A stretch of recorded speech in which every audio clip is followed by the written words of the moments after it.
ये रिवाइज करके आए हो आप सभी, ठीक है। तो आज हम सीखेंगे कैविटी प्रॉब्लम, मतलब अगर हम जैसे बीच में से कोई मास गायब कर दें तो जो भी बची कुची बॉडी है उसका सेंटर ऑफ मास क्या होगा, तो उसे हम कैविटी प्रॉब्लम भी कहते हैं।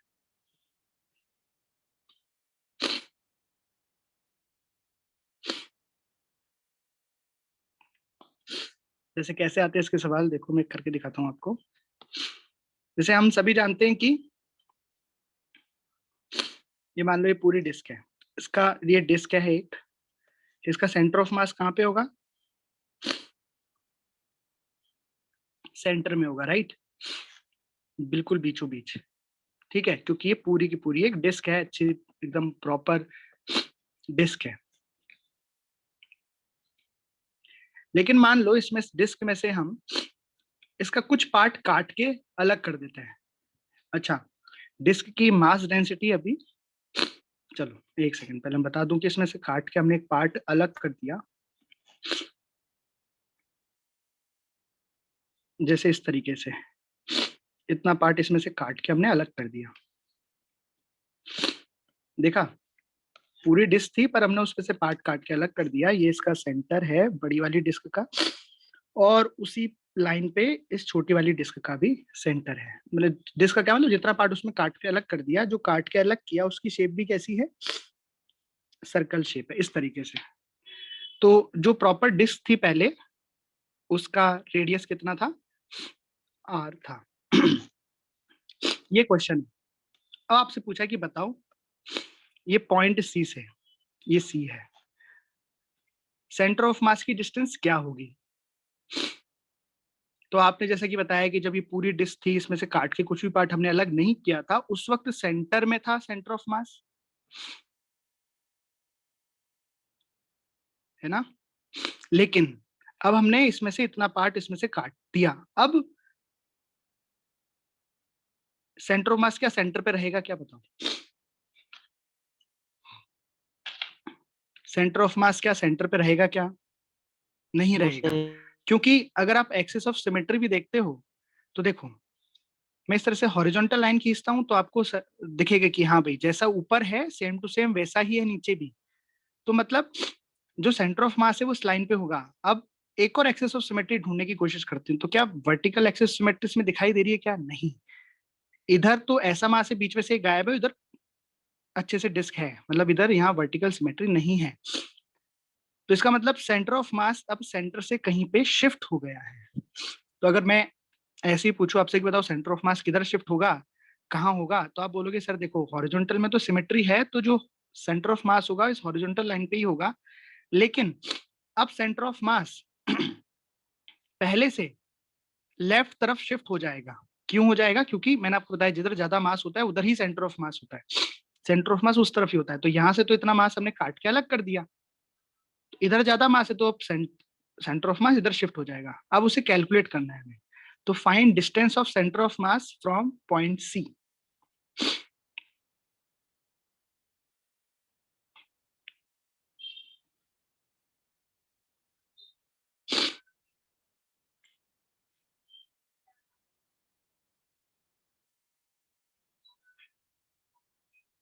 Find distance of centre of mass from point C. Disc दी हुई है आपको, मतलब ये कैविटी वाली डिस्क दी हुई है जिसमें से हमने इतना पार्ट काट के अलग किया हुआ है। इसका मास डेंसिटी सिग्मा दे रखी है, तो इसमें कौन सी मास डेंसिटी डिफाइन होगी, सरफेस मास डेंसिटी डिफाइन होगी। तो इसके लिए मास डेंसिटी हमें दे रखी है is equal to sigma, sigma mass density है, ठीक है। तो कैसे करेंगे इसको, देखो, तो जब भी ऐसी प्रॉब्लम आती है जब हमें दिखता है कि अगर यहाँ पे इस पार्ट को काट के अलग नहीं किया गया होता, इतने पार्ट को अगर हमने यहाँ से नहीं हटाया होता, तो ये क्वेश्चन बड़ा ही आसान होता और हम इसको तुरंत कर देते। और जो इस पार्ट को काटा गया है वो भी एक सिमेट्रिकल पार्ट है, मतलब अगर हम केवल इतने डिस्क की बात करें कि भाई ये भी अगर कोई डिस्क होती तो इसका सेंटर ऑफ मास इसके सेंटर पे होता, तो ऐसे केस में हम एक मेथड यूज कर सकते हैं क्या, देखो ये वाला मेथड, कि ये जो सिस्टम आपको दिया गया है, ये जो ऑब्जेक्ट आपको दिया गया है, इसको हम ऐसे भी तो लिख सकते हैं कि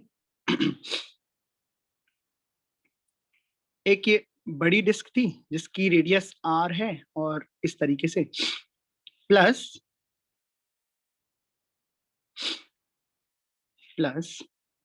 तो ये वाली डिस्क हो गई पूरी और इसमें मास डेंसिटी कितनी है इसकी, सिग्मा, प्लस अगर मैं एक नेगेटिव मास की डिस्क ले लूं, मतलब मैंने क्या किया है ना, बेसिकली ये जो जगह है ना जो खाली पड़ गई, यहाँ पे मैंने प्लस सिग्मा और माइनस सिग्मा मास डेंसिटी भर दी। तो अगर प्लस सिग्मा और माइनस सिग्मा भर रहा हूं तो ओवरऑल तो हमने जीरो कुछ भरा नहीं हो, खाली है ओरिजिनल में। लेकिन प्लस सिग्मा और माइनस सिग्मा मास डेंसिटी यहाँ पे फिल करने से हमें फायदा हो गया, क्या फायदा हो गया कि जैसे हमने प्लस सिग्मा भरा, बाहर भी प्लस सिग्मा था, तो मिलके दोनों क्या बन गई, एक प्रॉपर डिस्क बन गई पूरी। और माइनस सिग्मा भरने से क्या हुआ कि माइनस सिग्मा की एक ये वाली डिस्क भी हमें मिल गई। तो एक छोटी डिस्क भी हमें मिल गई जिसकी रेडियस अभी आपको बतानी है, लेकिन इस पर मास डेंसिटी कितनी है, माइनस सिग्मा। अब सोचो, ये माइनस सिग्मा की मास डेंसिटी वाली डिस्क को जब मैं इसके ऊपर रखूंगा, तो जिस जगह पर ये छोटी वाली डिस्क रखी है वहां पे मास डेंसिटी क्या आ जाएगी, plus sigma and minus sigma, तो मिलके तो गायब हो जाएंगे, कट जाएगी। तो ओरिजिनल में इन दोनों को मिला के मैं ऐसे लिख सकता हूँ ना कि ये दोनों डायग्राम मिलके यही डायग्राम बन रहे हैं। ये बात समझ में आई क्या? जब भी आपको इस तरह के कैविटी वाले सवाल हों, तो जो जगह खाली है जहां से हमने काट के किसी मटेरियल को बाहर निकाल दिया है, वहां पे आप सेम मटेरियल को प्लस में और माइनस में भर दो। और जब प्लस वाला भरोगे तो अंदर भी प्लस और बाहर भी प्लस मिलके एक परफेक्ट वो ऑब्जेक्ट बन जाएगा। और एक दूसरा ऑब्जेक्ट आपको मिलेगा जो नेगेटिव मास डेंसिटी का होगा, वो ये रहा। मतलब इन दोनों का सेंटर ऑफ मास कंबाइंड जो आएगा वो बेसिकली इसका सेंटर ऑफ मास आ जाएगा। क्योंकि मैं कह सकता हूं कि ये प्लस ये।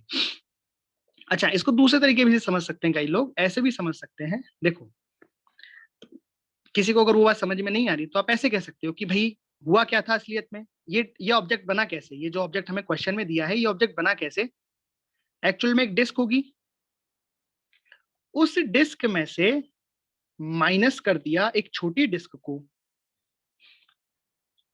ऐसे भी कह सकते हैं, बात एक ये जो माइनस पहले अंदर मैंने लगाया था, यहाँ पे प्लस था भाई, पिछले केस में क्या था, यहाँ पे प्लस लगाया था और मास डेंसिटी माइनस सिग्मा लिखी थी। अभी मैंने क्या किया, मास डेंसिटी को सिग्मा कर दिया और यहाँ पे माइनस लगा दिया। आप ऐसे भी इसको समझ सकते हो कि एक परफेक्ट डिस्क थी, उसमें से माइनस कर दी एक छोटी डिस्क, तो क्या आप बोल सकते हैं कि ये बन जाएगा? एक ही बात है दोनों। Yes sir. ठीक, अब हमें क्या करना है, हमें इनका सेपरेट सेपरेट सेंटर ऑफ मास लिखना है। अच्छा, हम देखो जब भी सेंटर ऑफ मास लिखते हैं हमें कहीं ना कहीं ओरिजिन मानना पड़ता है, तो हम ओरिजिन सी पे मान लेते हैं क्योंकि डिस्टेंस भी सी से ही चाहिए, तो हम ओरिजिन भी सी पे मान लेते हैं। तो सी उसके लिए तो यहाँ हो जाएगा सी यहाँ पे, और इसके कोऑर्डिनेट कितने हो जाएंगे, 0,0, मतलब मैंने इसको मान लिया X axis and Y axis, ये एक्स एक्सिस और ये वाई एक्सिस। ठीक है, तो इस सी के कोऑर्डिनेट तो कितने हो गए, 0,0। अब हमें क्या करना है, ये जो दो ऑब्जेक्ट हमने लिए हैं इनके पर्सनल पर्सनल सेंटर ऑफ मास पे हम इनको मान सकते हैं, है ना। तो इनके पर्सनल पर्सनल सेंटर ऑफ मास पे हम इनका पूरा मास मान सकते हैं। तो इसका सेंटर ऑफ मास ये रहा और इसका सेंटर ऑफ मास इसके सेंटर पे। इसके कोऑर्डिनेट तो 0,0 ही है क्योंकि हमने इसी को सी को ही तो 0,0 माना है, वो ये रहा। अब कोई मुझे ये बता सकता है, कमेंट करके बताओ कि ये जो छोटी वाली डिस्क हमने ली है इसकी पहली बात तो रेडियस क्या होगी और इसके सेंटर ऑफ मास का कोऑर्डिनेट क्या होगा। चलिए मैं बताता हूं। तो अपन इसको इस तरीके से देखेंगे कि इसको प्लस किया और इसकी मास डेंसिटी कितनी है, माइनस सिग्मा, एक ही बात है। तो इसकी जो रेडियस होगी इस छोटी वाली डिस्क की, अगर मैं उसको आर डैश बोलूं तो ये आर डैश आएगा r/2। कैसे,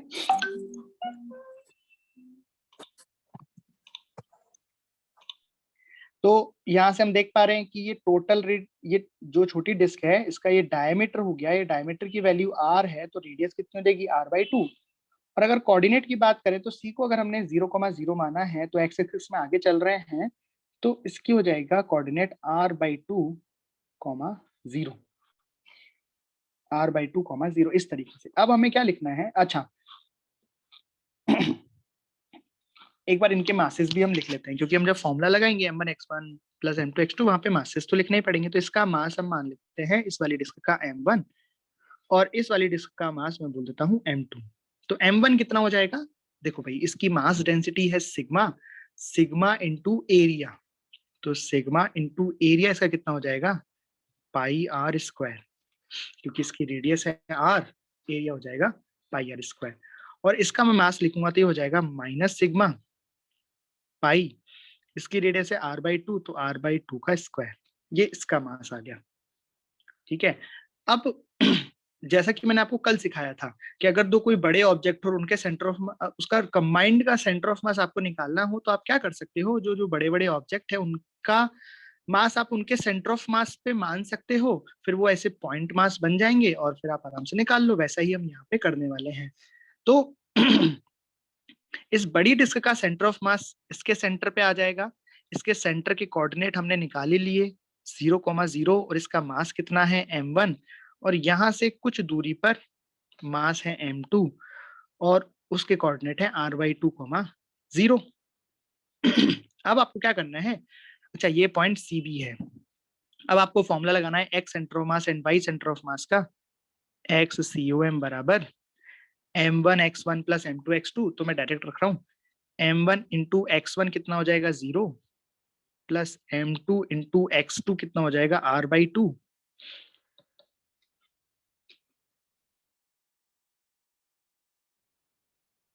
डिवाइडेड बाय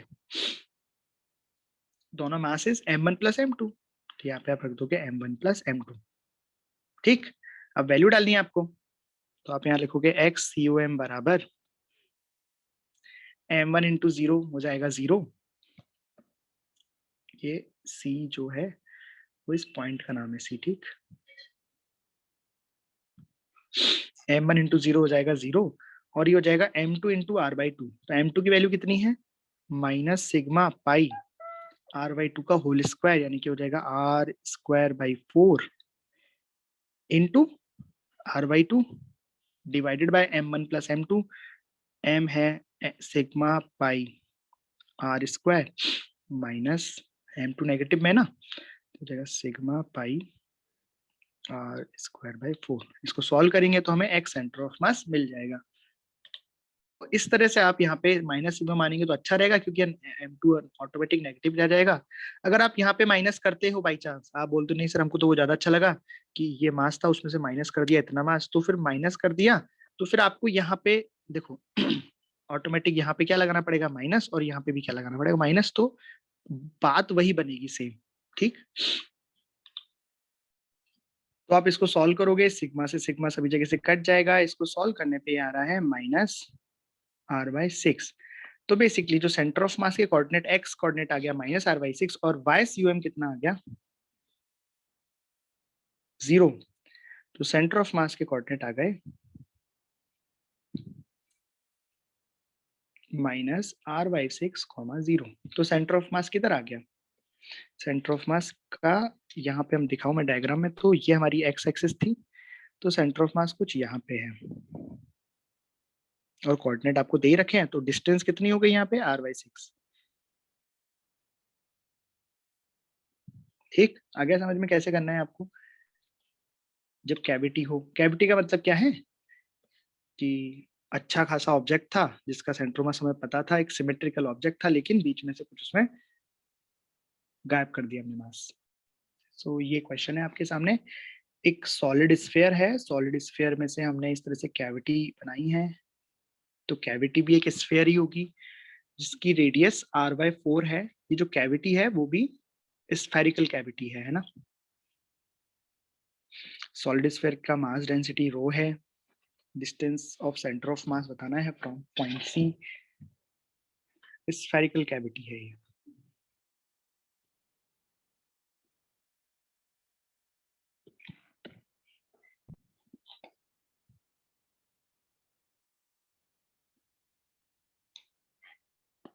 करिए, तो हम ऐसा मान सकते हैं सिस्टम को कि एक बड़ा सा सिस्टम है, उसमें हमने प्लस रो और माइनस रो की मास डेंसिटी भर दी। प्लस रो भरने की वजह से तो एक फुल स्फीयर बन गया, और प्लस एक छोटा स्फीयर बन गया माइनस रो डेंसिटी का।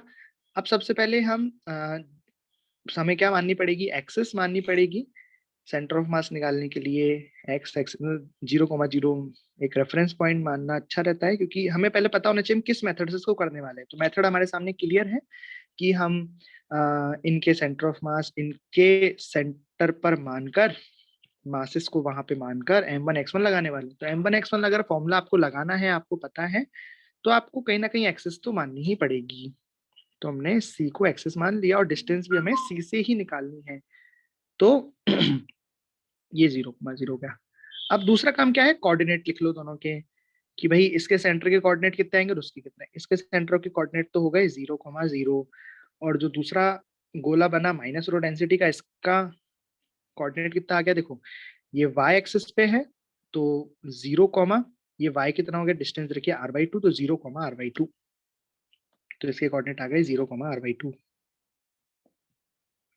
ठीक है, अगला काम क्या है, मास लिखना, कि भाई इसका मास कितना होगा और इसका मास कितना होगा। तो इसका मास मैंने m1 मान लिया, इसका मास मैंने m2 मान लिया।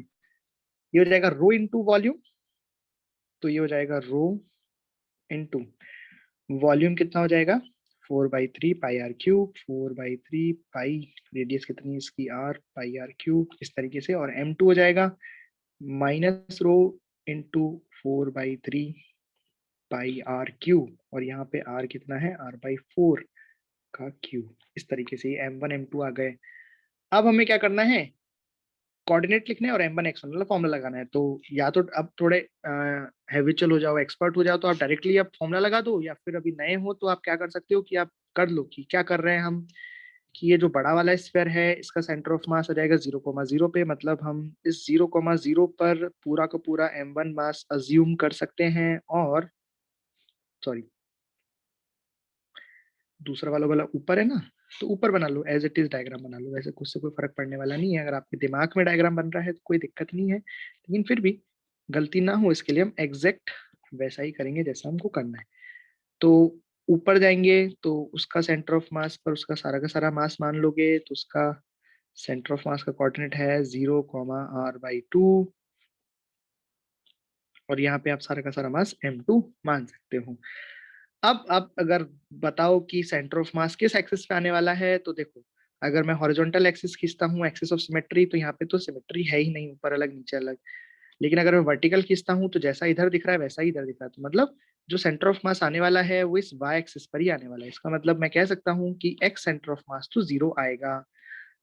फिर भी आप अगर फॉर्मूले में वैल्यू भी रखोगे, तब भी m1 x1 plus m2 x2 लगाओगे तो वो सभी 0 0 हो जाएंगे, है ना। तो x सेंटर ऑफ मास तो 0 आ गया। दोनों तरीके से मैंने आपको बता दिया, फॉर्मूले से भी और एक्सेस ऑफ सिमेट्री से भी। y सेंटर ऑफ मास आप लिखोगे तो m1/1 लिखोगे, तो m1/1 है 0, प्लस m2/2 आप लिखोगे, y2 है r/2, comma sorry divided by m1 plus m2, value रखो इसमें, तो ये हो जाएगा माइनस m2 की वैल्यू कितनी है, rho pi 4/3 pi R cube, rho 4/3 pi R cube divided by m1 plus m2, rho 4/3 pi R cube minus sorry minus rho 4/3 पाई।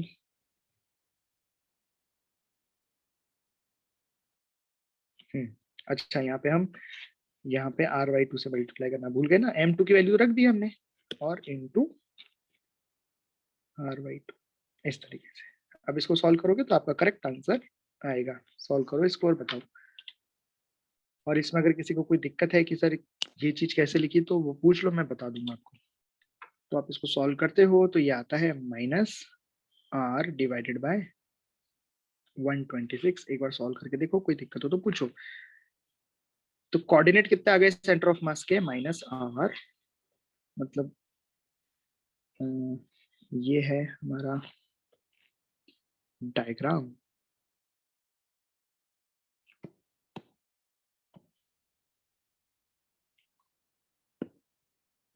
तो अगर हम इसके सेंटर ऑफ मास की बात करें तो y एक्सिस पे आएगा नीचे की तरफ, ऑब्वियस है नीचे मास ज्यादा है, तो यहाँ आएगा कितना -r/26, उसके कोऑर्डिनेट हो गए 0 -r/126, और ये डिस्टेंस कितनी हो जाएगी r/126।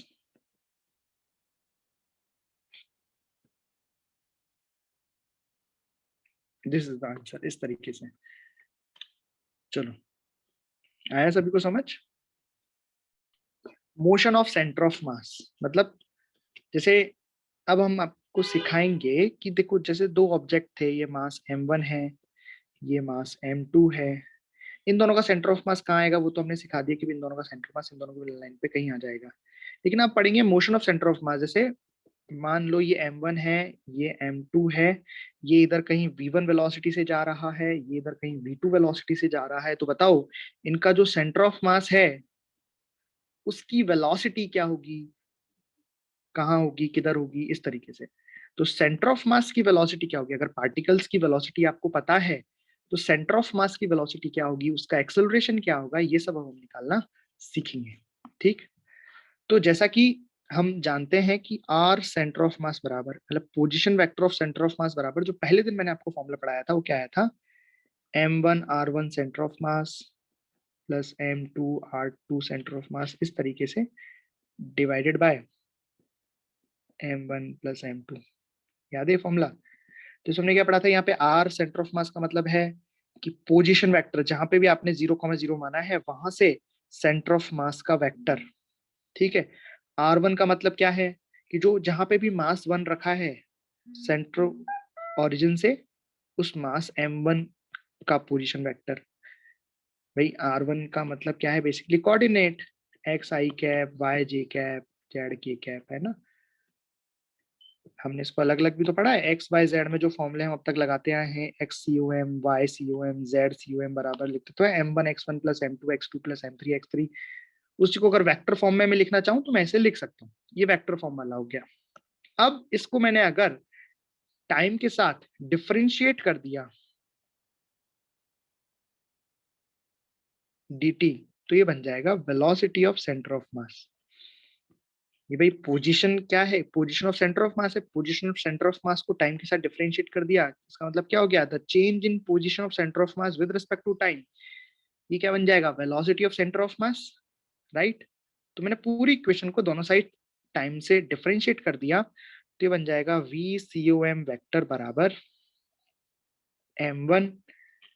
अब ये r1 को डिफरेंशिएट करूंगा, यानी कि change in position of particle 1 with respect to time, तो उसकी वेलोसिटी बन जाएगी वो, तो ये बन जाएगा m1 v1 vector plus m2 v2 vector, इस तरीके से divided by m1 plus m2।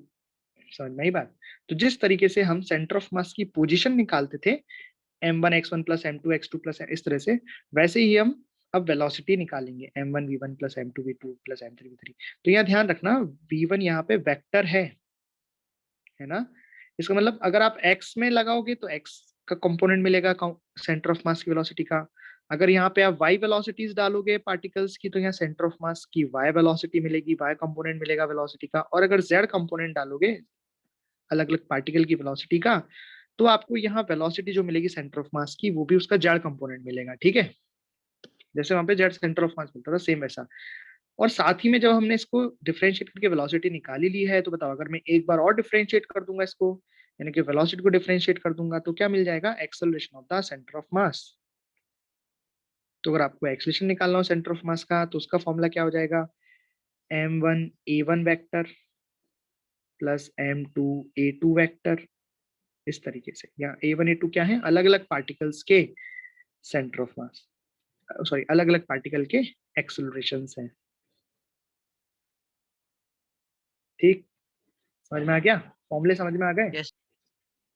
हाँ भाई, तो अभी हमने फॉर्मूला पढ़ा कि वी सी ओ एम बराबर, यानी velocity of centre of mass बराबर m1 v1 plus m2 v2 plus m3 v3 divide by m total. इसको मैं ऐसे भी लिख सकता हूँ कि वी सी ओ एम बराबर m1 v1 vector plus m2 v2 vector plus divided by mass total. अच्छा बताओ चलो, m1 v1 वेक्टर ये किसकी याद दिला रहा है आपको? m2 v2 वेक्टर संवेग की, मोमेंटम, इसी को तो संवेग बोलते हैं, जो हमको न्यूटन ने सेकंड फॉर्मूले में बताया था कि फोर्स बराबर the rate of change in momentum with respect to time dp upon dt। यानी कि अगर मैं m टोटल को इधर ले जाऊं तो ये क्या बन गया बताओ? m टोटल यानी कि total mass of the system into velocity of centre of mass बराबर m1 v1 वेक्टर का मतलब क्या हो गया? पहले पार्टिकल जो भी मास 1 है उसका एंगुल, उसका लीनियर मोमेंटम, उसका संवेग। तो इसको लिख सकता हूं मैं p1 वेक्टर प्लस इसका मतलब क्या हो जाएगा? दूसरा जो पार्टिकल है उसका मोमेंटम p2 वेक्टर। तो ये क्वेश्चन आपको भी बाद में काम आएगी, पर यहाँ मैंने इसको ड्राइव कर दिया इस तरह से, p3 वेक्टर इस तरह से। तो ये भी इंपॉर्टेंट इक्वेशन है।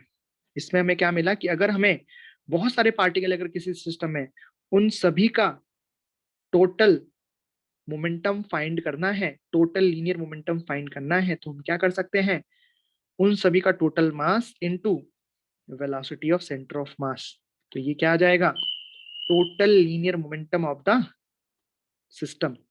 भाई p1 plus p2 plus p3 क्या है? इसी को मैं लिख सकता हूँ p सिस्टम। क्या है ये? Total momentum. अच्छा ये कौन सा मोमेंटम है? लीनियर। अभी हम जब आगे पढ़ेंगे तो रोटेशनल मोमेंटम भी पढ़ेंगे, एंगुलर मोमेंटम भी पढ़ेंगे। तो अभी तो मैं इसको मोमेंटम लिख देता हूँ, total momentum of system. Momentum का मतलब है रेखीय संवेग। ये वाला मोमेंटम को हिंदी में क्या बोल रहे हैं? रेखीय संवेग। अभी कोणीय संवेग पढ़ेंगे आने वाले चैप्टर में, तो इसलिए इसका नाम है रेखीय संवेग। ठीक है, समझ में आया? तो बेसिकली ये फॉर्मूला वेरी इंपॉर्टेंट फॉर्मूला है कि सिस्टम का टोटल मोमेंटम आपको फाइंड करना है, तो आप ये लगा सकते हो कि उस सिस्टम का total mass into velocity of centre of मास। ठीक, तो इस तरह से velocity of centre of mass का इतना यूज है कि मान लो अनंत पार्टिकल्स होते किसी सिस्टम में, तो उन सभी का आपको अलग अलग लिख के जोड़ने से अच्छा है आप ये कर लो। This is very simple, right? Okay, और इससे क्या सीखे हम? देखो इससे क्या सीखे बताता हूँ। देखो इसको थोड़ा और मैं आपको समझाऊं कि मान लो ये कोई ऐसा रैंडम सा सिस्टम है, ठीक, मतलब बहुत सारे पार्टिकल हैं। मान लो बहुत सारे पार्टिकल हैं, ये मास m1, इसकी वेलोसिटी इधर v1 है, ये कोई मास m2 है, इसकी वेलोसिटी v2 है, ये कोई मास m3 है, इसकी वेलोसिटी, ऐसे करके अनंत पार्टिकल्स हैं। उन सभी का आपको क्या लिखना है? सिस्टम का मोमेंटम लिखना है। ये कोई सिस्टम है, तो आसान तरीका क्या है? आसान तरीका ये है कि आप इस सिस्टम का सेंटर ऑफ मास ढूंढ लो पहले, और सेंटर ऑफ मास की वेलोसिटी ढूंढ लो, वो निकल जाएगी। तो सेंटर ऑफ मास ढूंढ लो और सेंटर ऑफ मास की वेलोसिटी ढूंढ लो। भाई v है सेंटर ऑफ मास की वेलोसिटी, आ गई, निकाल ली हमने। तो यहां से अब आप सिस्टम का मोमेंटम लिख सकते हो। इस पूरे सिस्टम का मोमेंटम हो जाएगा इन सभी का total mass into velocity of centre of मास। ठीक है, चलो यूज आएगा तब और बताऊंगा इसके बारे में। अभी हम इधर आ जाते हैं। तो सेम यहाँ पे भी हम ऐसा ही करते हैं कि नीचे तो क्या हो गया? m1 plus m2 plus mass total हो गया, इसको इधर ले आए तो क्या बन गया? m total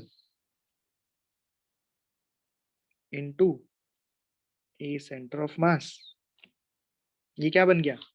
m1a1 plus m2a2 plus, ये क्या आपको किसकी याद दिला रहा है? ma किसकी याद दिला रहा है? फोर्स की।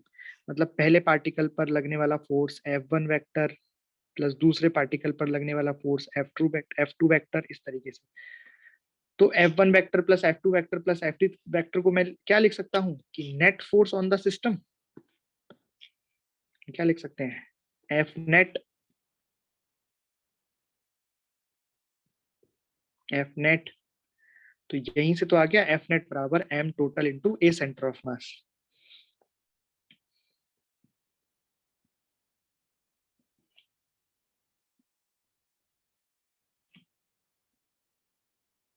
तो अगर किसी ऑब्जेक्ट पर बहुत सारे फोर्सेस लग रहे हों अलग अलग पॉइंट पर, तो हम उस पर लगने वाला नेट फोर्स इस तरीके से निकाल सकते हैं। या फिर इससे हम ये भी सीखते हैं कि जब हम फॉर्मूला लगाते हैं m इंटू ए, जैसे मान लो कोई ऑब्जेक्ट है, इस पर फोर्स लग रहा है F, इसका मास है m, और हम लिखते हैं F बराबर ma, तो यहाँ जो एक्सेलरेशन आता है फोर्स अपॉन मास, ये एक्सेलरेशन किसका आता है? सेंटर ऑफ मास का। ये उस पॉइंट का एक्सेलरेशन आता है जो उनका जो सिमेट्रिकल पॉइंट है, जिसको हम सेंटर ऑफ मास कहते हैं। ठीक। अच्छा, यहाँ पे ध्यान रखना, ये जब हमने पूरे को सिस्टम ले लिया, देखो जो नेट फोर्स होता है इसका मतलब है इंटरनल प्लस एक्सटर्नल, लेकिन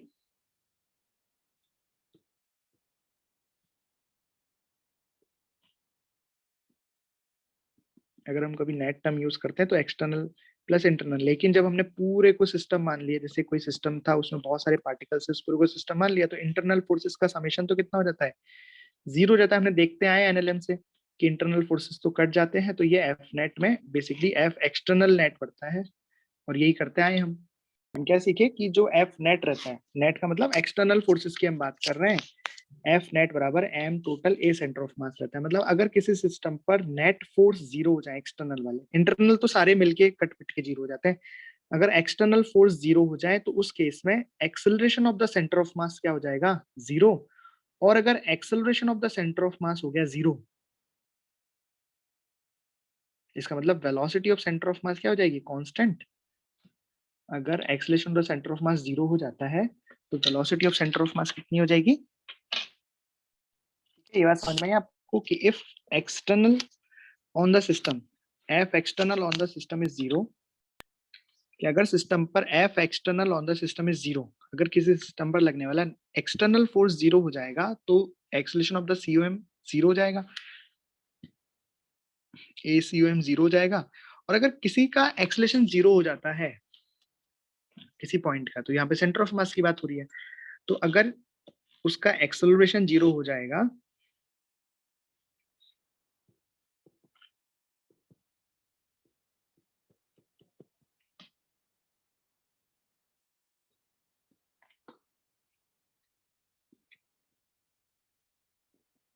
तो हम कह सकते हैं कि velocity of the centre of mass constant हो जाएगी।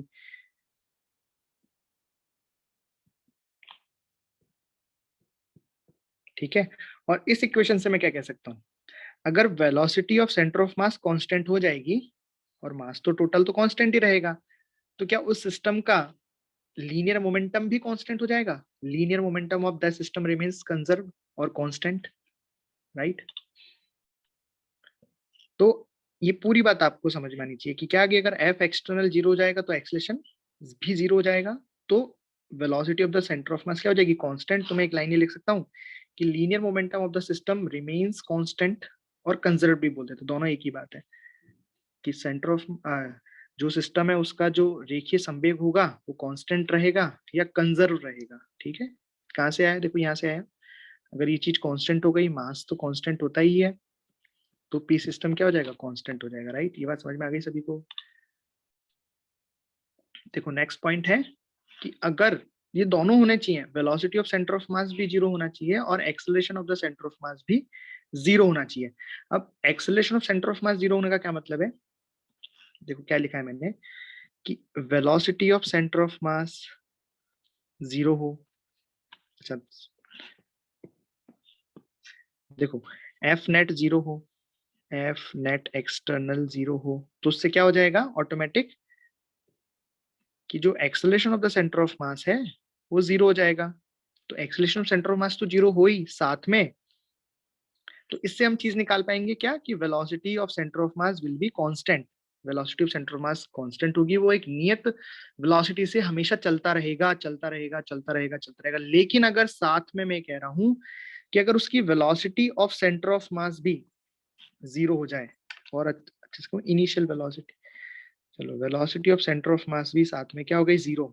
अब सोचो किसी ऑब्जेक्ट के पास इनिशियल वेलोसिटी भी उसके पास कुछ नहीं है और उसके पास एक्सेलरेशन भी नहीं है, तो ये पार्टिकल फिर अनंत काल तक रुका ही रहेगा। मतलब रुका ही रहेगा, चलेगा कैसे? अगर किसी कोई पार्टिकल स्टार्टिंग में रुका हुआ है लेकिन उसके पास एक्सेलरेशन है तो वो चलना स्टार्ट करता है धीरे धीरे, और हम इक्वेशन लगाते हैं v बराबर u plus A T, S बराबर U T plus F T square, है ना। लेकिन मैं कह रहा हूं कि सेंटर ऑफ मास के पास एक्सेलरेशन भी नहीं है और उसके पास कोई वेलोसिटी भी नहीं है, तो क्या वो कभी चल पाएगा? इसका मतलब the COM always remains at rest. तो इस केस में वो हमेशा फिर रुका रहेगा। तो displacement of centre of mass, S का मतलब क्या हो गया? डिस्प्लेसमेंट, ए का मतलब एक्सेलरेशन, वेलोसिटी बी। तो displacement of centre of mass is equal to 0 always if force is equal to 0, net force is equal to 0 and velocity is equal to 0। तब समझ में आई बात? तब सेंटर ऑफ मास का displacement क्या हो जाएगा? 0। तो मतलब इसका मतलब यहाँ पे ये वाली इक्वेशन यूज कर सकते हैं जो हमेशा से करते हैं। जैसे अगर, तो कौन सी इक्वेशन यूज की है हमने? याद है, v बराबर u प्लस एटी।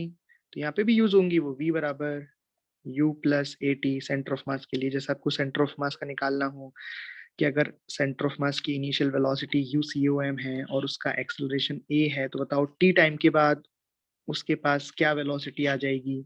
तो आप इन इक्वेशन का यूज करके निकाल सकते हो, है ना। डिस्प्लेसमेंट पूछ ले कि बताओ displacement of centre of mass क्या होगा अगर उसकी इनिशियल वेलोसिटी ucom है और उसके पास एक्सेलरेशन acom है। तो कैसे निकालते हैं? s बराबर ut plus half a T square. मतलब वो फॉर्मूले यहाँ भी लगेंगे, बट यहाँ पे फिर सारी चीजें किसके लिए आएंगी? सेंटर ऑफ मास के लिए आ जाएंगी। कब लगेंगे ये फॉर्मूले? When acceleration of centre of mass is constant. केवल तभी हम ये फॉर्मूले यूज में ले सकते हैं।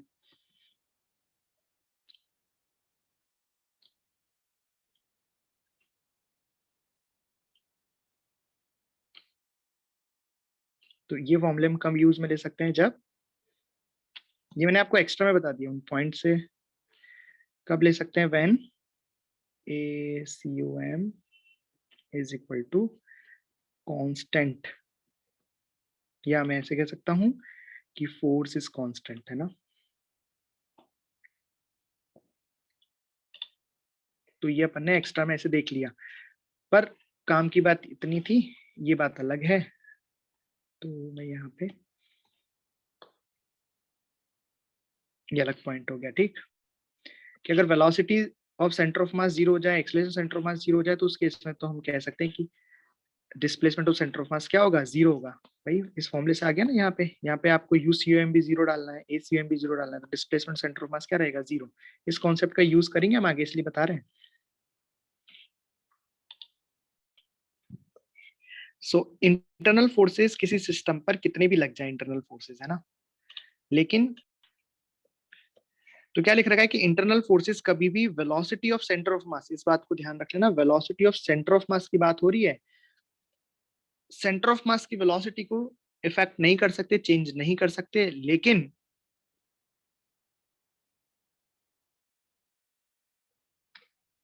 वो हमेशा डिफरेंट डिफरेंट पार्टिकल्स की वेलोसिटी को चेंज कर सकते हैं। तो मैं क्या समझा रहा हूं कि जैसे मान लो कोई बम फूटा, ये बॉम्ब है, हैंड ग्रेनेड, ये फूट गया। तो बम किससे फूटता है? इंटरनल फोर्सेस की वजह से फूटता है, अंदर कुछ केमिकल रिएक्शन हो रही है उससे बम फूटता है।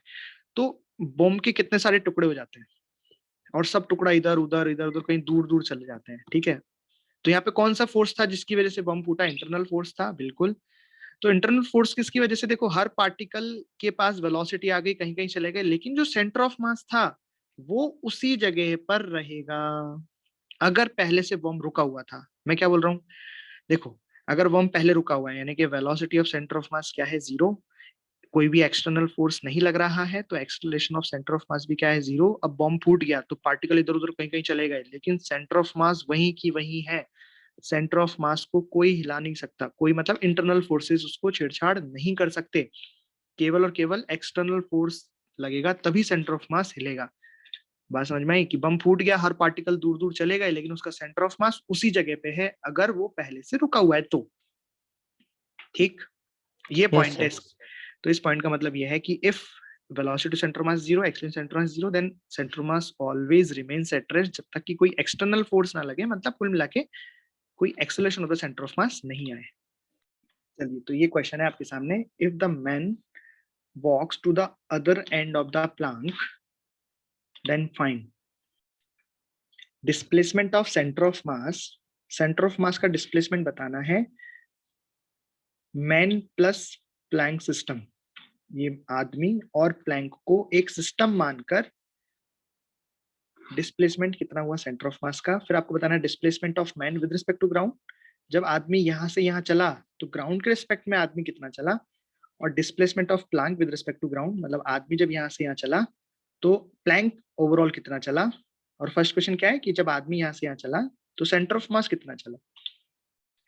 तो सबसे पहला सवाल है कि जब आदमी, मान लो ये पॉइंट ए हमने इसको बोल दिया, आदमी पॉइंट ए से पॉइंट बी पर गया, ठीक है, तो आदमी कैसे चला होगा। देखो, आदमी को चलने के लिए फ्रिक्शन की जरूरत पड़ेगी, तो फ्रिक्शन प्लैंक के ऊपर होगा, अच्छी बात है, तो ऐसे फ्रिक्शन लगेगा, ठीक है। लेकिन हमसे सिस्टम क्या बोला है, प्लैंक प्लस मैन, मतलब हमने पूरे को सिस्टम ले लिया। तो जो फ्रिक्शन लगा रहे हैं यहाँ पे आदमी और प्लैंक एक दूसरे के ऊपर, ये तो कैसा हो जाएगा, इंटरनल फोर्स हो जाएगा, तो कट जाएंगे। और रही बात एक्सटर्नल की, तो एक्सटर्नल में एक्स डायरेक्शन में तो कोई फोर्स लग नहीं रहा है भाई, वाई में तो लग रहा है, वाई में तो mg तो लगेगा ना। प्लैंक का भी मास अभी मैं दे दूंगा, प्लैंक का मास मान लो एम ऑफ प्लैंक है, ये एम ऑफ मैन है, तो प्लैंक का mg, आदमी का mg, तो वाई डायरेक्शन में तो फोर्स लग रहा है, पर एक्स डायरेक्शन में कोई भी एक्सटर्नल फोर्स नहीं लग रहा है। अगर कोई आपको दिखता हुआ दिख रहा है आपको कि हाँ ये लग रहा है, तो आप मेरे को बता सकते हो, पर एक्स डायरेक्शन में इसमें कोई भी एफ एक्सटर्नल नहीं है। तो क्या मैं ऐसे लिख सकता हूं कि F external in X direction is equal to 0, यानी मैं ऐसे लिख सकता हूं centre of mass, acceleration of centre of mass in X direction is equal to 0, right. और इनिशियली तो प्लैंक और आदमी रुके हुए हैं, इनिशियली तो ना तो प्लैंक चल रहा है ना ही आदमी चल रहा है, ठीक। इनिशियली ना तो प्लैंक चल रहा है ना आदमी चल रहा है, तो velocity of centre of mass in X direction is also 0, right. अच्छा, वाई डायरेक्शन का भी देख लेते हैं। तो वाई डायरेक्शन में बिल्कुल आदमी का नीचे mg लगेगा और ये प्लैंक भी नीचे mg लगाएगा। पूरे सिस्टम को ले रहे हैं तो जमीन ऊपर एक नॉर्मल लगा देगी, यानी कि वाई डायरेक्शन में भी कोई फोर्स नहीं लग रहा है भाई। वाई डायरेक्शन में भी फोर्स बैलेंस हो गए, नीचे mg लगा प्लैंक का और इसका, लेकिन नीचे से ग्राउंड ने नॉर्मल लगा दिया, तो वो भी आपस में बैलेंस हो गए, यानी कि वाई डायरेक्शन में भी कोई फोर्स नहीं लग रहा है, ठीक है। यानी कि इस तरीके से मैं लिख सकता हूँ कि एफ एक्सटर्नल इन y also 0, तो acceleration of centre of mass in y also 0, velocity of centre of mass in y also 0, क्योंकि इनिशियली तो चल ही नहीं रहा है ना, इनिशियल तो पूरा सिस्टम रुका हुआ है, तो initial velocity of the centre of mass क्या है, ये क्वेश्चन में दे रखा है। Initially all are at rest, तो सभी जी रहे हैं, तो velocity of centre of mass कैसे निकालेंगे, m1 v1 plus m2 v2, तो सभी जीरो पे हैं, तो वेलोसिटी सेंटर ऑफ मास भी क्या है, 0, और फोर्स भी नहीं लग रहा है, इनिशियल वेलोसिटी भी 0 है, तो सेंटर ऑफ मास तो रुका रहेगा। यानी कि पहले का आंसर क्या आ गया, displacement of centre of mass man plus plank system is equal to 0 answer आ गया। बताओ आया कि नहीं आया, सोच के देखो, क्या क्लियर है। तो मैंने लिख दिया फर्स्ट का answer, so delta X of centre of mass बराबर 0, क्योंकि एफ एक्सटर्नल 0 है, बी से इंटरनल 0 है, और आप भी अभी हमने पढ़ा था, देखो ये रहा कि इफ मेरा if velocity of centre of mass 0 and acceleration of the COM 0, ये दोनों होने चाहिए, then displacement of centre of mass is always 0, right. इसलिए मैंने यहाँ लिखा मैन प्लस प्लैंक सिस्टम का मिला के, अगर अकेले अकेले की बात करें तो फिर ऐसा नहीं होगा, क्योंकि अकेले अकेले पे तो फोर्स लग रहा है ना, अकेले मैन पर आगे फ्रिक्शन लग रहा है, अकेले प्लैंक पर पीछे फ्रिक्शन लग रहा है, तो अकेले अकेले का तो सेंटर ऑफ मास चला है भाई। आदमी का सेंटर ऑफ मास कहाँ है, इसके सेंटर में। जब आदमी यहाँ से यहाँ पहुंच गया तो सेंटर ऑफ मास इसका यहाँ पहुंच गया। अकेले प्लैंक का सेंटर ऑफ मास कहाँ होगा, सेंटर में। जब आदमी यहाँ से पहुंचा तो प्लैंक भी ऐसे कुछ चला होगा, तो उसका सेंटर ऑफ मास भी आगे खिसका है। तो अकेले अकेले तो सेंटर ऑफ मास मूव किए हैं, लेकिन दोनों का combined centre of mass move नहीं किया है। बात समझ में आई क्या। चलिए, तो हमने यहाँ पढ़ा कि आदमी प्लस प्लांक का जो सिस्टम बनेगा, उनका जो कंबाइंड सेंटर ऑफ मास होगा, वो सेंटर ऑफ मास कहीं भी डिस्प्लेस नहीं होगा। अब हमें क्या निकालना है कि जब मैन यहां से यहां पहुंच गया, तब ओवरऑल मैन कितना चला ग्राउंड के रिस्पेक्ट में और प्लांक कितना चला। आपको ये तो नहीं लग रहा है कि जब मैन यहां से यहां पहुंचेगा तो ग्राउंड के रिस्पेक्ट में ये एल चल जाएगा? नहीं, सोचें जरा ध्यान से, नीचे एकदम स्मूथ सरफेस है, तो जैसे जैसे आदमी आगे चलेगा तो आदमी पे फ्रिक्शन आगे लग रहा है, लेकिन प्लांक पे फ्रिक्शन पीछे लग रहा है, तो प्लांक भी तो पीछे मूव करेगा।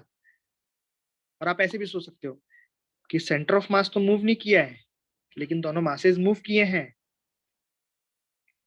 देखो, सेंटर ऑफ मास तो मूव नहीं किया, ये तो पता लग गया, लेकिन अगर आदमी यहाँ से यहाँ चला है तो प्लांक को खिसकना पड़ेगा ना एडजस्ट करने के लिए, ताकि सेंटर ऑफ मास मूव ना करे।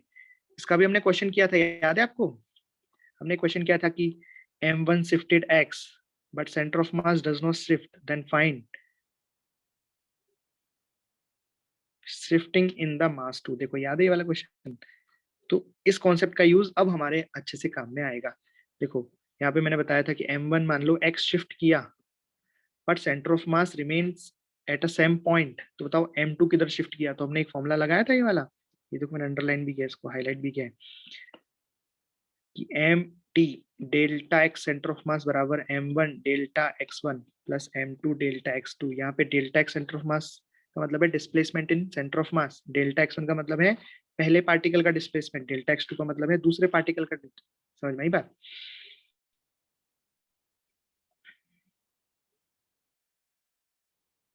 चलिए, तो इसका यूज हम करेंगे।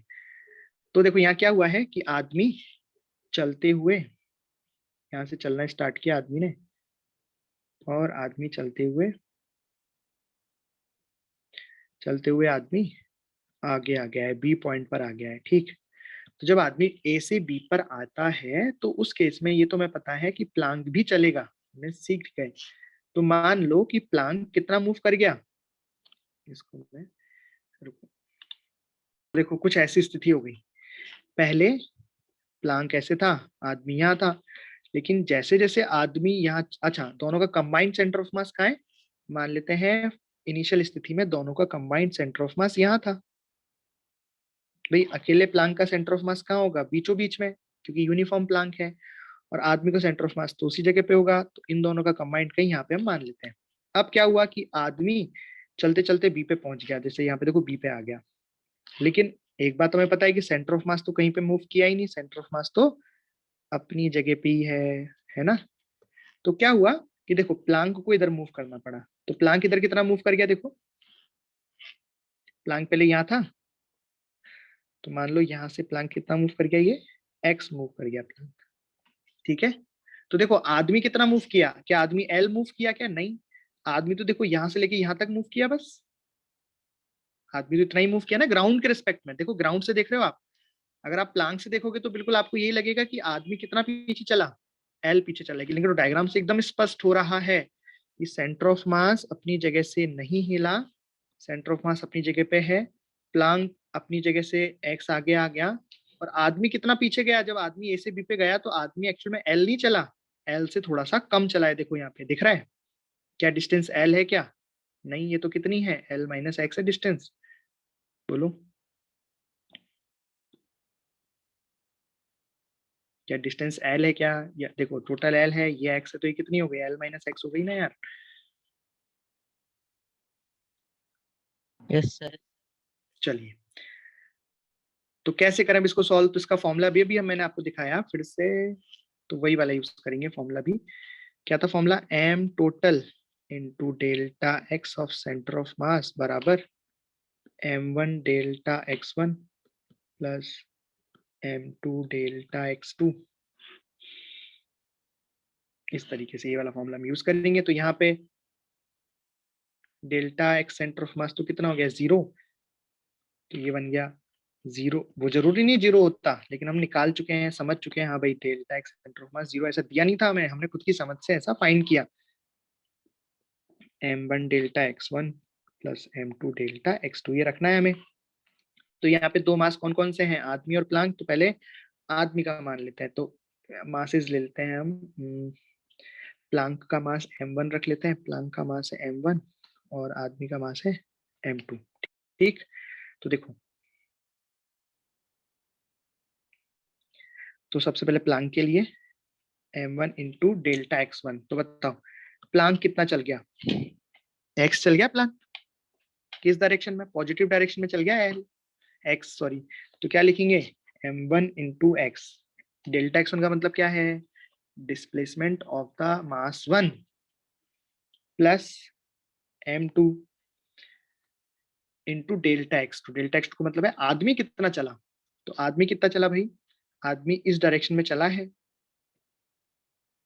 भाई। आदमी ग्राउंड, आदमी को हम देखो यहाँ पे हम जो डेल्टा x1 डेल्टा x2 रख रहे हैं किसके रेस्पेक्ट में रख रहे हैं, ग्राउंड के रेस्पेक्ट में रख रहे हैं, ठीक है। तो आदमी जो ये ए से बी पे चला है एल, ये तो किसके रेस्पेक्ट में चला है, प्लांक के रेस्पेक्ट में चला है ना। पर ग्राउंड के रेस्पेक्ट में कितना चला है, ग्राउंड के रेस्पेक्ट में तो ये एल माइनस एक्स ही चला है, राइट। किस डायरेक्शन में चला है, अपोजिट डायरेक्शन में चला है, तो क्या लिखेंगे minus L minus x. Minus क्यों आया, अपोजिट डायरेक्शन में चला है ना, आगे को पॉजिटिव माना है तो पीछे को नेगेटिव। चलिए इसको सॉल्व किया हमने, तो ये कितना आ रहा है, ये आ रहा है m1x बराबर m2 l माइनस एक्स। और यहां से x आप सॉल्व करोगे तो x बराबर आया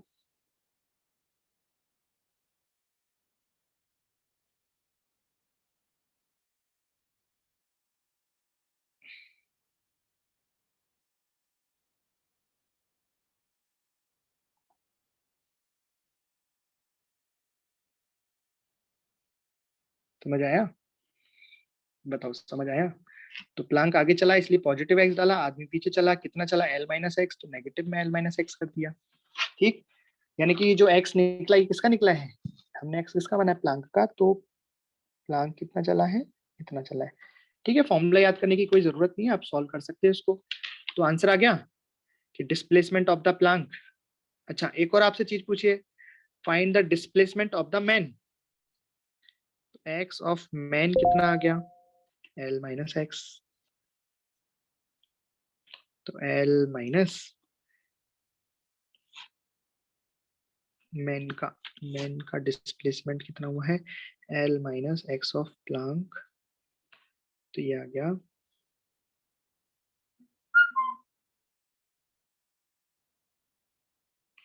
इस तरीके से, ठीक। कोई डाउट पूछ लो। इसको सॉल्व करोगे तो ये आ रहा है m1l upon m1 plus m2। चाहो तो फॉर्मूला भी याद रख सकते हो दो के लिए, अगर दो हैं ये। तो देखो प्लांक कितना चला, m2l, m2 किसका मास था, आदमी का टोटल लेंथ क्या थी, किसके रेस्पेक्ट में, प्लांक के रेस्पेक्ट में टोटल आदमी की लेंथ क्या थी, आदमी कितना चला l, ठीक है। तो आंसर आया m2l upon m1 plus m2। और x ऑफ मैन मतलब आदमी का डिस्प्लेसमेंट कितना आया, m1l upon m1 plus m2, ठीक। m1 किसका मास है, प्लांक का। तो फॉर्मूला भी याद रख सकते हो और आप सॉल्व भी कर सकते हो, सॉल्व करना तो आना ही चाहिए, फॉर्मूला याद रख लो तो इट्स ओके।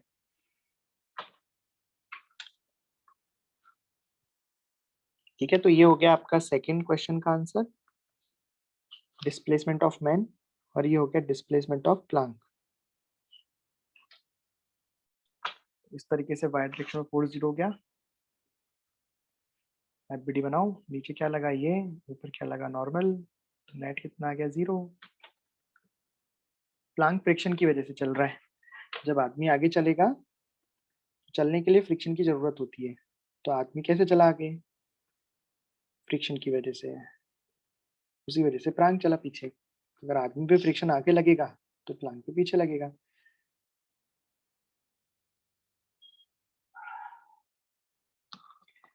ऐसे फाइंड किया ना एक्स ऑफ प्लांक, ये वाला फॉर्मूला लगा के। तो एक्स ऑफ प्लांक कितना आ गया, m2l upon m1 plus m2। X मान लिया पहले हमने कि मान लो ये एक्स है और एक्स की वैल्यू आ गई है। चलिए ये सवाल है, इसमें आपको बताना है कि find distance travelled by Planck. Planck है ये, Planck. When person reaches the other and, जब पर्सन यहाँ से यहाँ पहुंच जाता है तो बताओ प्लांक कितना चला।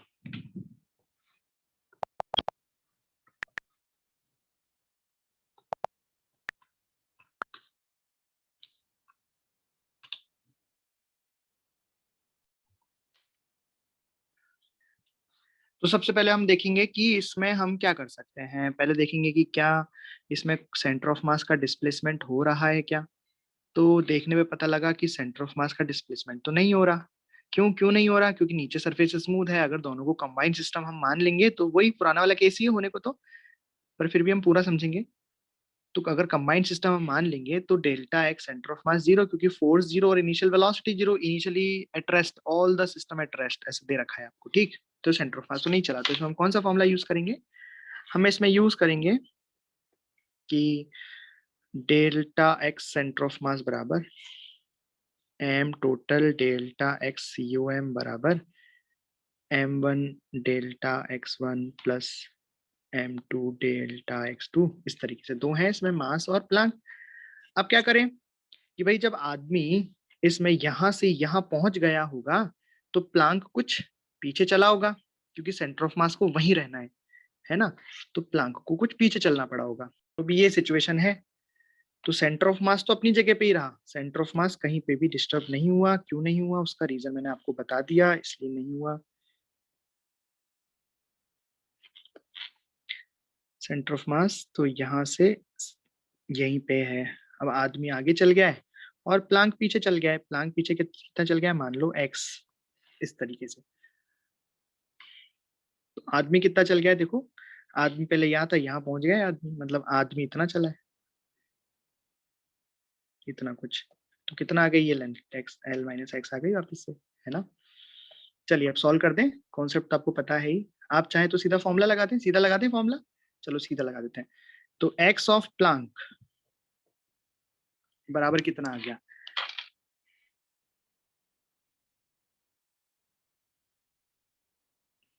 तो आदमी का मास कितना है? 100 kg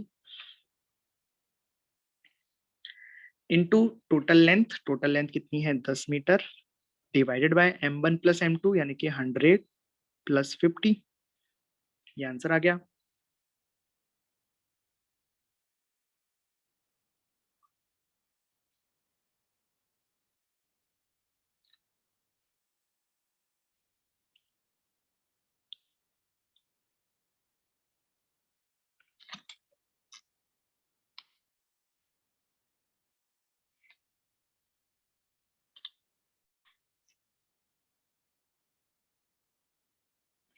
काफी लोगों का सही आया है। तो इसमें डायरेक्शन क्या होगी? डायरेक्शन प्लांक आगे चला कि पीछे, बताओ। प्लांक पीछे चला है ना इस बार।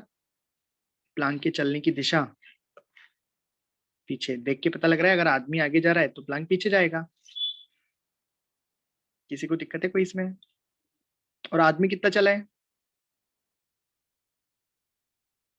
अगर मेन का हम डिस्प्लेसमेंट फाइंड करें तो कितना आएगा?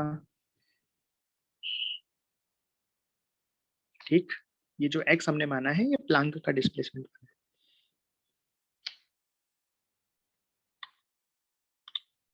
तो देखो ये क्वेश्चन है, इनिशियली जो आदमी है और प्लांक है वो रेस्ट पर है, कोई कुछ भी नहीं चल रहा है।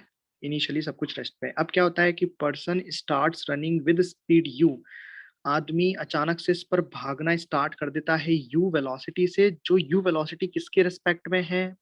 प्लांक के रिस्पेक्ट में, टुवर्ड्स द अदर एंड, दूसरे एंड की तरफ। दूसरे एंड की तरफ मतलब इस तरफ। भाई इधर भी जा सकता था तो कूद जाता, वो भी सवाल करेंगे कि कूद जाएगा तो क्या होगा। अभी पर इधर भाग रहा है दूसरे एंड की तरफ। तो बताना है कि जैसे ही इसने भागना स्टार्ट किया उस वक्त आदमी की वेलोसिटी और प्लांक की velocity with respect to ground, ground के रिस्पेक्ट में क्या होगी? Velocity of plank and the person ground के रिस्पेक्ट में। ठीक है,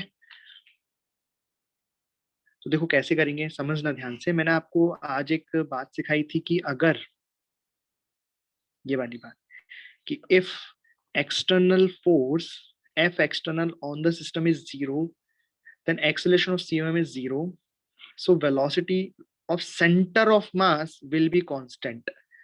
Velocity of center of mass will be constant. Then linear momentum of the system remains conserved or constant, right? तो क्या ऐसा ही केस दिखाई दे रहा है आपको? ये देखो, यहाँ पे अगर हम बात करें तो यहाँ पर कोई भी एक्सटर्नल फोर्स नहीं लग रहा है। यही बात हम करते आ रहे हैं अभी पिछले 2 सवालों में भी, कि यहाँ पर कोई भी एक्सटर्नल फोर्स नहीं है। अगर हम आदमी को और प्लांक को एक सिस्टम मान लेते हैं तो आदमी और प्लांक के बीच में जो फोर्स लगेगा दैट इज इंटरनल फोर्स। लेकिन अगर हम आदमी और प्लांक को सिस्टम मानते हैं तो कोई भी एक्सटर्नल फोर्स नहीं है, है ना?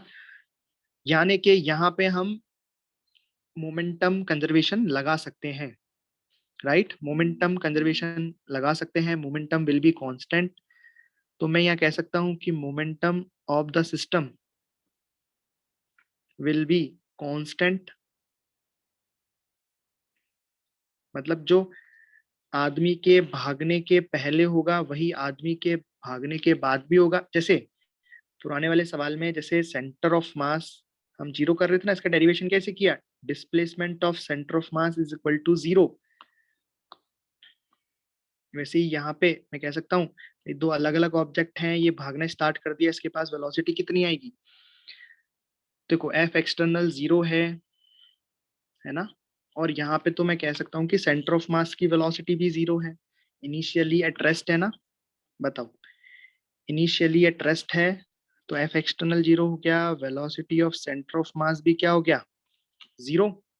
बताओ यहाँ तक किसी को दिक्कत है क्या? Velocity of centre of mass zero है ना, क्योंकि इनिशियली एट रेस्ट है, जैसा पिछले 2 सवालों में भी हुआ था। तो जब velocity of centre of mass zero है तो क्या यहाँ पे मैं कह सकता हूँ कि momentum of the system will be zero? बताओ, momentum of the system will be zero. भाई देखो, अभी हमने जो पढ़े थे ऊपर उन्हीं सब का यूज मैं आपको बता रहा हूँ। देखो यहाँ पे क्या पढ़ा था हमने कि पी सिस्टम बराबर होता है M total into V centre of mass, और यहाँ पे velocity of centre of mass zero है तो क्या कह सकता हूँ कि momentum of the system will be zero. और मोमेंटम ऑफ द सिस्टम कैसे निकालते हैं? P1 plus P2 plus P3, जो कि क्या होता है? M1 V1 vector plus M2 V2 vector, right? तो इसका मतलब मैं यहाँ पे ये लगा सकता हूँ।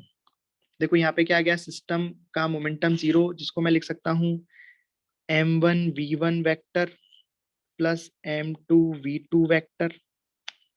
M1 कौन है? प्लांक। M2 कौन है? आदमी, राइट? तो मैं एक डायग्राम बना लेता हूँ कि मान लो भागना स्टार्ट कर दिया, उसके बाद का डायग्राम मैं बना रहा हूँ। ये भागना स्टार्ट हो चुका है तो प्लांक के पास मान लेते हैं कि कोई वेलोसिटी आ गई। कितनी? v वेलोसिटी आ गई प्लांक के पास। और आदमी की वेलोसिटी तो दे ही रखी है u, पर ये u with respect to plank है। ये क्या है? विद रिस्पेक्ट टू प्लांक है ना? सही बात है, यही है। पर हम जहाँ, और ये v वेलोसिटी मैंने किसके रिस्पेक्ट में मानी है? ये तो मैंने ग्राउंड के रिस्पेक्ट में मानी है। तो यहाँ पे जब हम वैल्यूज रखेंगे तो विद रिस्पेक्ट टू ग्राउंड ही रखेंगे। वेलोसिटी v1 मतलब मास m1 की वेलोसिटी भी हम ग्राउंड के रिस्पेक्ट में रखेंगे और m2 की वेलोसिटी भी ग्राउंड के रिस्पेक्ट में रखेंगे। तो रखते हैं वैल्यू। तो वैल्यू हमने रखी तो कितना आ गया? जीरो बराबर मास m1, प्लांक का मास m1 है और वेलोसिटी है v, अपोजिट डायरेक्शन है पीछे की तरफ, तो कितना आ जाएगा? Minus v plus m2 velocity v2। Velocity v2 किसकी वेलोसिटी हो जाएगी? जिसका मास m2 है, यानी कि आदमी की, लेकिन ग्राउंड के रिस्पेक्ट में। ठीक है, तो हम यहाँ पे थोड़ा सा हमें लगाना पड़ेगा। रिलेटिव वेलोसिटी का कॉन्सेप्ट क्या होता था कि velocity of man with respect to plank बराबर velocity of man with respect to ground minus velocity of plank with respect to ground. याद है? याद है क्या? अच्छा, तो यहाँ velocity of man with respect to plank कितना दे रखा है? u, आगे की तरफ इस साइड, तो ये पॉजिटिव डायरेक्शन है तो ये मैंने रख दिया प्लस u। और velocity of man with respect to ground तो हमें निकालनी है, minus velocity of plank with respect to ground हमने अभी भी मानी कितनी? v, अपोजिट डायरेक्शन में, इसलिए क्या रखना पड़ेगा? Minus v। तो कुल मिला के velocity of man with respect to ground कितनी आ गई? u minus V. अरे आ गई क्या?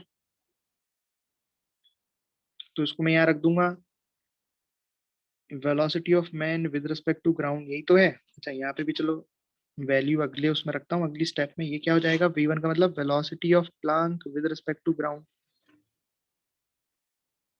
अरे बात समझ में आई? तो कितना हो जाएगा? m into minus V plus m2 u minus V. हमें क्या निकालना है? u गिवन है, v निकालना है। तो v कितना आ गया? यह आ गया m1v बराबर m2u माइनस m2v। तो v एक साथ ले गए हम, यहां से v बराबर निकल के आया m2u divided by m1 plus m2। देखा? तो ये v हमने किसकी वेलोसिटी मानी थी? प्लांक की। तो ये क्या गई? Velocity of plank with respect to ground.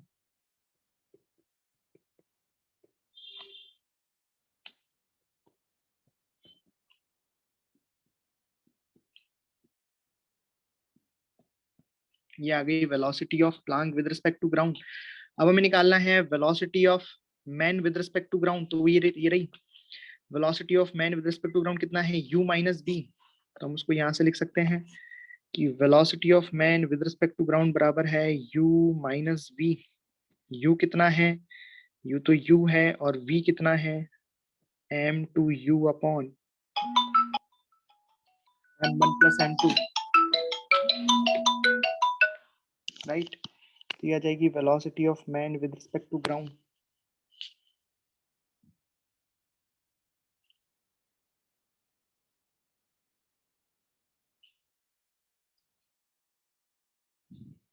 ठीक है? तो ये आ गई velocity of man with respect to ground बराबर, जो भी इसको सॉल्व करने पे आएगा, जो कि आएगा m1u।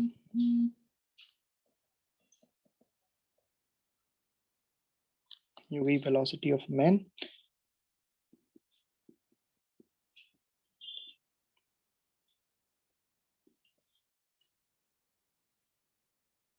ठीक, इस तरीके से।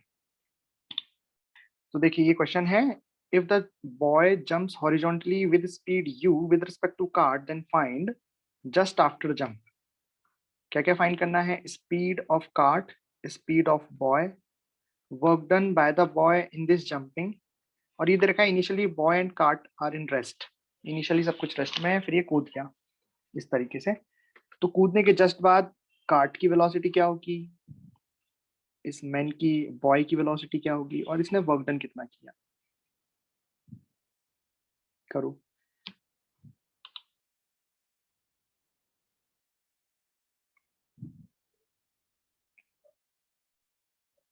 तो अगर इसको गौर से देखो इस क्वेश्चन को, तो ये एज इट इज पुराना ही सवाल है, आंसर भी पुराने वाले ही इसमें आएंगे।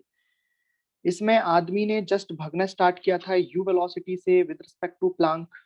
यहाँ पे वो कूद गया है, कोई फर्क नहीं पड़ता उससे कि कूदना स्टार्ट किया, कूद गया या भाग रहा है।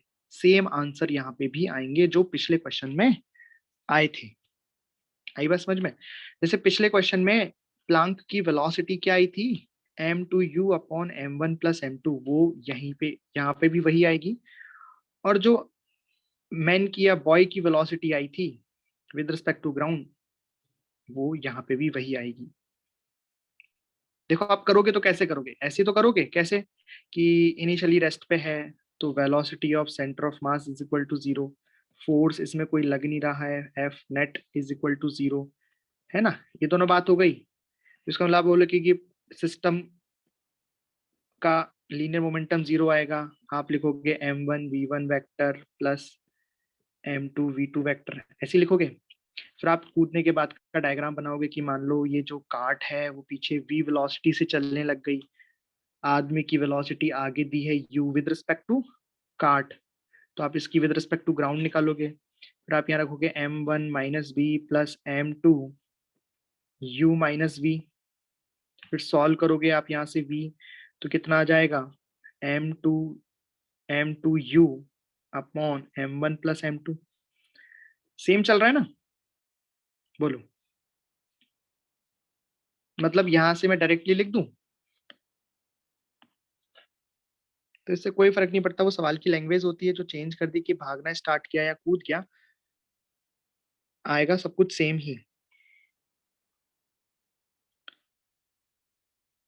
तो ये मैंने बाद का डायग्राम बना दिया कूदने के बाद।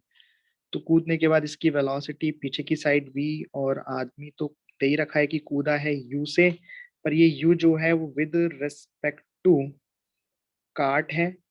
तो ग्राउंड के रिस्पेक्ट में अगर हम सारे क्वेश्चंस का आंसर करेंगे तो फर्स्ट क्वेश्चन है स्पीड ऑफ कार्ट, जो कि मैंने v मानी है, इसका आंसर आ जाएगा m2u upon m1 plus m2, ये वेलोसिटी ऑफ कार्ट हो गई।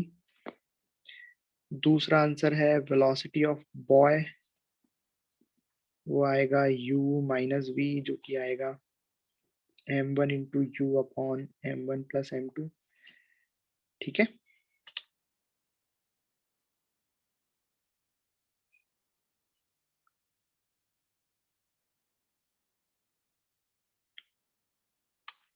तो इस तरीके से दो आंसर तो आ गए। अब तीसरा क्वेश्चन क्या था कि find the work done in the jumping process, तो हम कैसे निकालें बताओ यहाँ पे। तो यूज करेंगे वर्क एनर्जी थ्योरम का। वर्क एनर्जी थ्योरम क्या होती है कि वर्क डन बाय ऑल बराबर चेंज इन काइनेटिक एनर्जी। तो जो वर्क डन बाय ऑल है इसमें सभी तरह के फोर्सेस आते हैं, मैंने आपको बताया था कि चाहे वो एक्सटर्नल हो चाहे वो इंटरनल हो, बराबर डेल्टा के ई। तो यहाँ पे हमने स्टार्टिंग ही यही की थी कि एक्सटर्नल फोर्स तो जीरो है, तो उनका वर्क डन तो जीरो ही हो जाएगा। एक्सटर्नल फोर्स का वर्क डन जीरो हो जाएगा क्योंकि ये सब हमने लगाया इसलिए है। देखो क्या ना, पिछले वाले ये तुमने रिजल्ट लिखा है पिछले वाले में, ये सब कुछ हम लगा ही इसलिए पा रहे हैं, मोमेंटम जीरो और कांस्टेंट इसलिए कर पा रहे हैं क्योंकि एफ एक्सटर्नल है नहीं। तो जब एफ एक्सटर्नल फोर्स ही नहीं है तो उसका वर्क डन जीरो ही होगा, राइट। तो यहाँ पे जो इंटरनल फोर्स है, अब देखो आदमी ने जब जंप किया है वो किसकी मदद से किया है, खुद के अंदर की जो मसल एनर्जी है, मसल्स ने जो काम किया, जो वर्क डन किया, उसी से ही तो उसने जंप किया, है ना। सही बात है। तो बेसिकली जो work done by internal force है वो वही वर्क डन है, यानी कि work done by the boy in the process of jumping. Boy ने जब इससे जंप किया तो उसकी इंटरनल एनर्जी ने, इंटरनल फोर्सेस ने काम किया। तो ये बेसिकली जो वर्क डन बाय इंटरनल है ये वही है जो हमें निकालना है, मसल्स फोर्स। तो कितना आ जाएगा चेंज इन काइनेटिक एनर्जी। तो इनिशियल काइनेटिक एनर्जी तो जीरो थी और final kinetic energy half m1 v square plus half, अच्छा मैं इसमें लिख ही देता हूँ वरना कंफ्यूज हो जाएंगे कहीं। तो देखो उसकी जंपिंग की वजह से ही कार्ट चलने लगी है, यानी कि जंप की जो एनर्जी है, जो वर्क डन है, वो दोनों में डिस्ट्रीब्यूट हुआ है, आदमी की वेलोसिटी में भी और कार्ट की वेलोसिटी में भी। तो यहाँ पे हमने लिखी है half m1 velocity of cart का square plus half m2, m2 किसका मास था, बॉय का, तो वेलोसिटी ऑफ बॉय, ये सब ग्राउंड के रिस्पेक्ट में हमने रखा है, माइनस काइनेटिक एनर्जी इनिशियल जो कि कितनी है जीरो। ठीक है, अब यहाँ पे आप वैल्यू रख लो, आपको सारी वैल्यू पता है। देखो ये रही value velocity of cart, velocity of boy की। तो आप यहाँ जब वैल्यू रखोगे तो work done by internal forces, इसको सॉल्व करोगे तो ये आएगा half m1 velocity of cart हो जाएगा m2u, हो जाएगा m2 का स्क्वायर u स्क्वायर,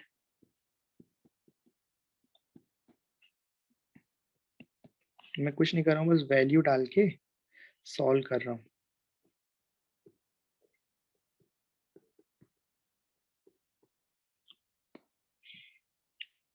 यहाँ से आप कॉमन ले लो, कॉमन आ जाएगा half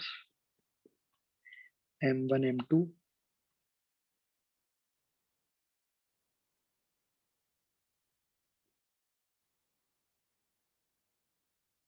u square divided by m1 plus m2 का होल स्क्वायर,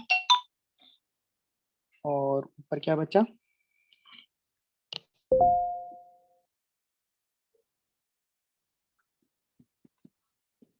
ठीक है, और m1 प्लस m2 से कट गया, तो आपका फाइनल आंसर आया work done by internal forces, यानी कि in the process of jumping, ये आया हाफ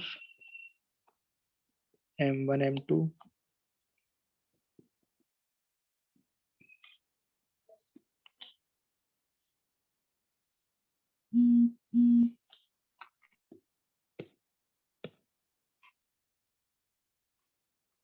ठीक है।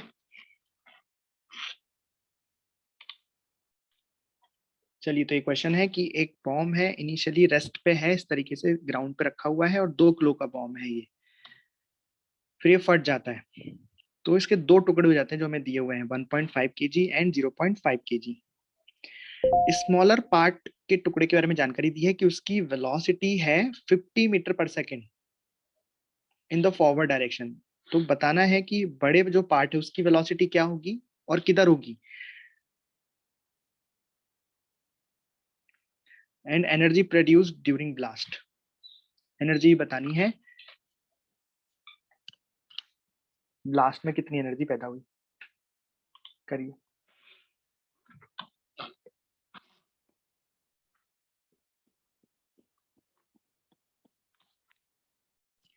चलिए देखो क्या है, ये मैंने आपके सामने सिचुएशन बनाई कि इनिशियल सिचुएशन में बम आराम से रखा हुआ है रेस्ट पर, कोई दिक्कत नहीं है, फिर थोड़ी देर बाद वो फट गया, ठीक, ये फाइनल सिचुएशन हो गई। तो इनिशियल सिचुएशन में कह सकता हूँ कि नेट एक्सटर्नल फोर्स क्या है, 0, velocity of centre of mass क्या है, 0, क्योंकि रुका हुआ है।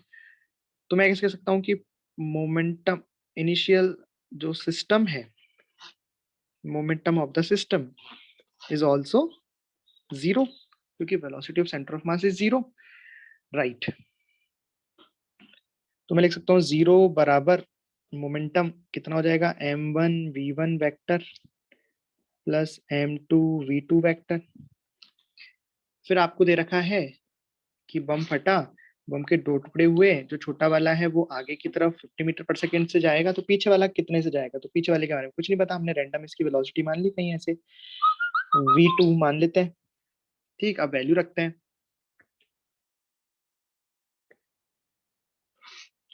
तो 0 बराबर, ये मान लेते हैं मास 1 और ये मास 2, तो m1 कितना हो जाएगा 0.5 kg, और वेलोसिटी आगे की तरफ है आई कैप में, तो क्या लिख दूंगा 50 आई कैप, है ना, प्लस m2 कितना है 1.5 kg, और वेलोसिटी v2 का हमें नहीं पता, तो मैंने v2 वेक्टर रख दिया ऐसे, v2 का। तो बताओ कितना आ रहा है आंसर यहाँ से आंसर आ रहा है v2 वेक्टर बराबर 25 divided by 1.5 I cap, sorry minus of I cap. Solve करो, ये इधर चला जाएगा, माइनस आएगा, 1.5 नीचे आएगा, तो ये आंसर आया।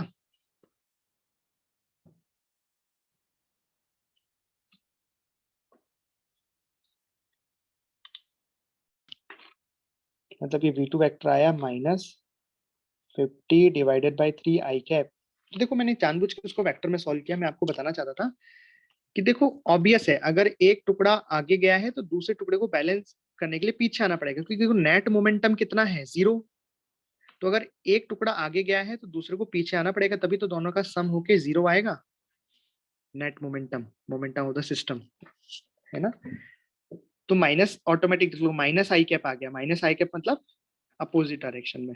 तो यहां से हमें पता लगा कि जो जो बड़ा वाला टुकड़ा है इसकी वेलोसिटी पीछे की साइड हो गई 50 डिवाइडेड बाई 3 मीटर पर सेकेंड, और जो छोटा वाला टुकड़ा है उसकी आगे की साइड हमें ऑलरेडी दे रखी थी 50 मीटर पर सेकेंड, इस तरीके से।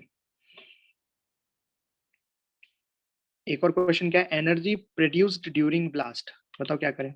सेकंड क्वेश्चन में निकालना है कि एनर्जी कितनी प्रोड्यूस्ड हुई, तो मतलब बेसिकली वही हो गया जैसे पिछले क्वेश्चन हमने किया था ना, कि जंपिंग में कितनी एनर्जी, कितना वर्क डन करना पड़ा, कितनी एनर्जी उसे लगी, तो वहां पे भी वर्क डन किसने किया था, इंटरनल फोर्सेस ने, मसल्स ने आदमी के, बॉय के। यहाँ पे किसने किया है, अंदर जो भी केमिकल रिएक्शन होगी उनने वर्क डन किया है, उस वर्क डन की वजह से जो भी वर्क डन किया वही एनर्जी बनी।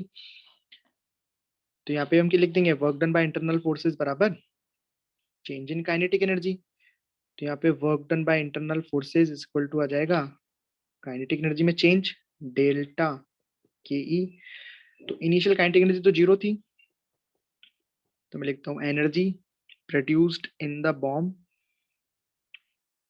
हाफ m 0.5 m1 v1 का स्क्वायर, इसकी वेलोसिटी कितनी गिवन थी 50 का स्क्वायर प्लस हाफ 1.5 इंटू 50/3 का square minus initial kinetic energy कितनी है 0। इसको सॉल्व करोगे तो आपको energy produced in the bombing आ जाएगा। कितना आ रहा है ये, सॉल्व करो इसको, चेक करो ये आ रहा है क्या।